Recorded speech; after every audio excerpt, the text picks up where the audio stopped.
क्रांती सम्राट, आपल्या हक्काचे व्यासपीठ. ताज्या बातम्या, मनोरंजन आणि व्हायरल बातम्यांसाठी क्रांती सम्राट न्यूज चॅनल आजच सबस्क्राईब करा. अध्यक्ष महोदय, लक्षवेधी क्रमांक 9. अध्यक्ष महोदय. सन्मान्य अध्यक्ष महोदय, वितरित केल्याप्रमाणे. अध्यक्ष महोदय, महात्मा ज्योतिबा फुले जन आरोग्यदायी योजनेच्या संदर्भामध्ये ही लक्षवेधी मांडलेली आहे. मी सगळ्यात आधी राज्याचे मुख्यमंत्री देवेंद्र फडणवीस साहेब, उपमुख्यमंत्री शिंदे साहेब, उपमुख्यमंत्री आताच्या सुनेत्राताई यांच्या सरकारचं आणि मंत्री महोदय विशेषत्वानं या खात्याचे आंबेडकर साहेब यांचं अभिनंदन करतो की अतिशय सकारात्मक दृष्टिकोनातून अनेक वेगवेगळ्या पातळीवरती पुनर्रचना वेगवेगळ्या कामाची केली जाते. अध्यक्ष महोदय, महात्मा ज्योतिबा फुले जन आरोग्यदायी योजना ही योजना अतिशय महत्त्वाची आणि अतिशय उपयुक्त योजना ठरत चालली आहे लोकांच्यासाठी. कारण आता पिवळं रेशन कार्ड नाही, केशरी रेशन कार्ड नाही, सरसकट सगळ्या नागरिकांसाठी योजना लागू करण्याचा अतिशय क्रांतिकारी निर्णय सरकारच्या माध्यमातून घेण्यात आलेला आहे. पण अध्यक्ष महोदय, या दृष्टिकोनातून आत्ताचं जे इन्फ्रास्ट्रक्चर आहे खूप तोकडं आहे. अध्यक्ष महोदय, रायगड जिल्ह्यामध्ये 15 तालुके आहेत. या 15 तालुक्यांपैकी सुधागड तालुका, तळा तालुक्यामधलं एकही हॉस्पिटल या योजनेला संलग्न नाही आणि अगदी तुटपुंजी संख्या अन्य तालुक्यांमध्ये आहे. पनवेल तालुक्यामध्ये जवळपास 240 हॉस्पिटल्स आहेत. याच्यापैकी फक्त 40 हॉस्पिटलला लागू आहे, ती पण महापालिकेच्या क्षेत्रात आहे.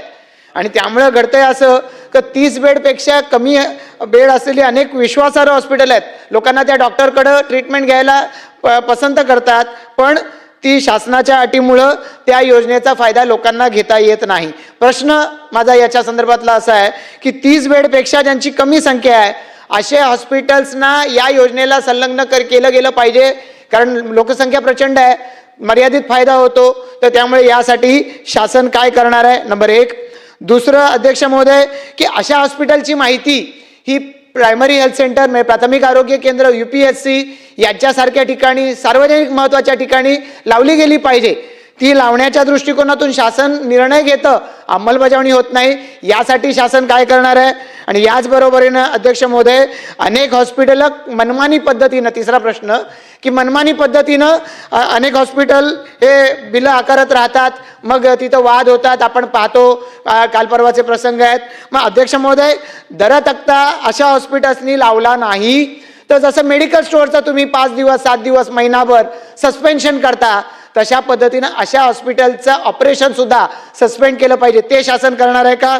आणि अध्यक्ष महोदय, शेवटा चौथा आणि महत्त्वाचा विषय आहे की कॅन्सर सारख्या ट्रीटमेंटच्या बाबतीमध्ये आज मर्यादा आहेत. या महात्मा फुले योजनेच्या मध्ये कुठेतरी केमो दिली जाते तर त्या ठिकाणी रेडिएशन दिलं जात नाही.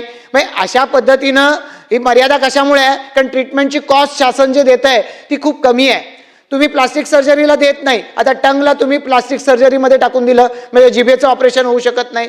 कसा फायदा होणार या योजनेचा? आणि म्हणून अध्यक्ष महोदय, जसं तुम्ही अँजिओग्राफी प्लास्टिक केल्याशिवाय अँजिओग्राफीचे पैसे देत नाही, त्याच धर्तीवरती जर फर्स्ट स्टेज, सेकंड स्टेज याच्या कॅन्सरच्या डायग्नोसिससाठी जर तुम्ही ट्रीटमेंटला पैसे मंजूर करायला लागलेत या धर्तीवरती, तर त्याच्यातून फर्स्ट स्टेज, सेकंड स्टेजला डिटेक्ट होतील, अनेक लोकांचे जीव वाचू शकतील. तर अशासाठी ज्या स्वयंसेवी संस्था, अनेक कॅन्सर मित्र या दृष्टिकोनातून जे काम राज्यभरामध्ये करतायत, तर यांना सोबत घेऊन या संदर्भामध्ये शासन या संदर्भामध्ये काही एखादा महत्त्वाचा निर्णय घेणार आहे का? चला मंत्री महोदय.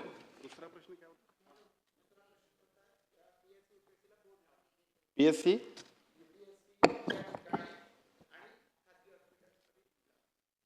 सन्मान्य अध्यक्ष महोदय, सन्मान्य सदस्य प्रशांतजी ठाकूर साहेबांनी या ठिकाणी महात्मा फुले आरोग्यदायी योजनेच्या कामकाजाबद्दल आणि त्या कामकाजामध्ये सुधारणा करण्याबद्दल काही चांगले प्रश्न विचारलेत. विशेषतः त्यांनी पनवेल आणि रायगड जिल्ह्यामध्ये सुद्धा 30 बेडच्या आत असतील तर अशा हॉस्पिटलला मान्यता देण्याबद्दल आम्ही धोरण करू काय, अशा पद्धतीची भूमिका विचारली. मी आपल्याला सांगतो की मध्यंतरी सुद्धा सन्मान्य आदितीताई तटकरे, आपल्या महिला बाल कल्याणच्या मंत्री, त्यांनी सुद्धा माझ्याकडे आग्रह केला होता, विशेषतः आदिवासी भागामध्ये, कोकण पट्ट्यामध्ये या सगळ्या सेवा द्यायच्या असतील तर या 30 बेडचा सुद्धा निकष थोडासा कमी केला तरी हरकत नाही. आम्ही सकारात्मक आहोत. चांगली हॉस्पिटल याच्यामध्ये आली पाहिजेत आणि या हॉस्पिटलच्या माध्यमातून ज्या गोष्टी आम्हाला द्यायला पाहिजेत लोकांना त्या देण्याबद्दलचा एक धोरण म्हणून आम्ही निश्चितपणे ती भूमिका घेतो. आणि माझी विनंती आहे की अशी जी हॉस्पिटल असतील त्याला आपण सुद्धा एकदा धोरण केल्यानंतर जी चांगली हॉस्पिटल असतील त्याला आपण सगळ्यांनीच कारण आपण सगळेजण लोकांसाठी काम करतो, त्यामुळे आपल्याला त्या सगळ्या गोष्टींचं राईट ब्रीफिंग असते, त्याप्रमाणे आपण सूचना दिल्या तर त्याचा फायदा निश्चितपणे लोकांना होईल. दुसरा मुद्दा आपण सांगितला की मनमानी पद्धतीचे ते काय दर एकूण घेतले जातात हॉस्पिटलमध्ये आणि त्याच्याबद्दलचा लोकांचा एकूणच पॅनिकनेस जो आहे त्याच्याबद्दल सुद्धा आपण प्रश्न विचारला. खरं म्हणजे हा विषय जो आहे तो सगळ्याच महाराष्ट्रातल्या सार्वजनिक आरोग्य विभागच नव्हे तर सगळ्या हॉस्पिटलच्या बद्दल लोकांच्या मनामध्ये आहे आणि त्याच्याबद्दल Bombay nursing act, Maharashtra nursing act आणि आता उद्यासुद्धा क्लिनिकल इस्टॅब्लिशमेंट ॲक्ट जो आपण करतोय त्या सगळ्यामध्ये स्पष्टता आहे.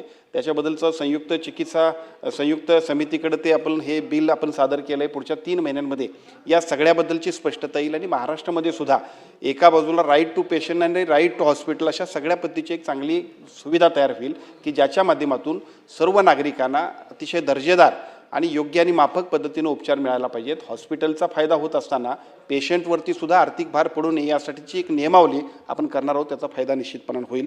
तिसरा मुद्दा आपण सांगितला की कॅन्सरची जी ट्रीटमेंट आहे त्या कॅन्सरच्या ट्रीटमेंटमध्ये अतिशय महागड्या अशा पद्धतीच्या ट्रीटमेंट होतात, त्याच्यामध्ये वेगवेगळ्या पद्धतीच्या उपचार पद्धतीचा आमच्याकडे समावेश नसतोय.